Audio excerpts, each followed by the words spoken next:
Hello there and a very warm welcome to another edition of Channels Beam. I am Victor Matthias. The Nigerian Senate has for the second week running got the world talking as it began the screening exercise of ministerial nominees forwarded to them by President Muhammadu Buhari. The Senate had before the exercise began noted that it will not be business as usual this time around. But did they keep to their word? We will be speaking to Nigerians who will be assessing the performance of the Senate, the nominees, and the system in general. But before we do that, let's take a look at other trending topics in the social cyberspace. A former governor of Akwa Ibom State and Senate Minority Leader, Godswill Akpabio, was quizzed by the Economic and Financial Crimes Commission for allegedly stealing 108.1 billion of Akwa Ibom funds, and this surely got Nigerians glued to the social media to get more details. The Kaduna State Governor Nasir El-Rufai was in the eye of the storm in the social cyberspace after he was reported to have told Kaduna residents during a town hall meeting to, quote, climb Kufena Mountain, fall and die, end of quote, for expressing dissatisfaction with his appointments so far. Well, those were the trends in the past week. Let's now meet our contributors on the Google Plus Hangout. Well, the screening didn't go the usual way. It only just went further from how it used to be. It started from when the spokesperson from the Senate, Dino Milai, said it was not going to be the power and go. And it wasn't like that to an extent. There were a lot of questions that were thrown forward to the nominees. And, well, for me, I wasn't too satisfied with the examining. I mean, it wasn't too okay for me. I felt like they would have asked more intelligent questions than they did. And so I look forward to the rest of the screening and hoping that it's going to get better. When you look at the whole exercise from four perspectives, you will see exactly what I mean. And the perspectives that I'm talking about here are from the president's perspective, because he's the one who sent the list of nominees to the Senate. We're also going to look at it from the Senate's perspective, looking at the Senate as a screening committee.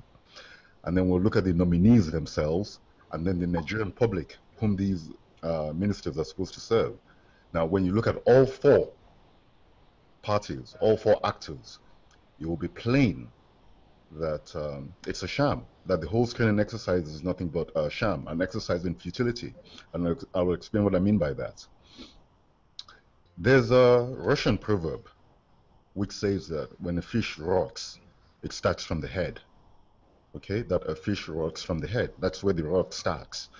And that proverb is very applicable to Buhari, who sent a list of nominees to the Senate without designating the ministries these nominees were supposed to administer.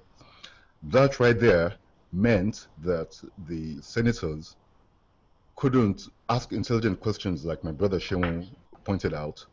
It meant that it was just a generic exercise without any specificity, without any specific or intelligently directed questions being asked. The president has done his own part of the deal as to releasing the list of nominees being represented from 36 states, and this is his own right.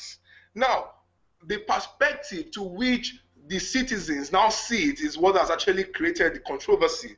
They are saying that these are the same old people we know already.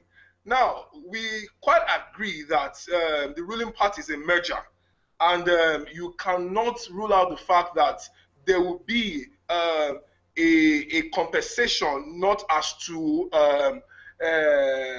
sentiments, but at least based on the role that each of these people that have been fully involved in bringing this government to power are played. For instance, we all saw Dambaza, we all saw Fashola, we saw Fayemi, we saw the Amechi and the rest of them, how they really played a very strong role. So I do not have a problem with the list. So I'm talking from the populist point of view as to, you know, the same old thing. I believe that the end is what matters most.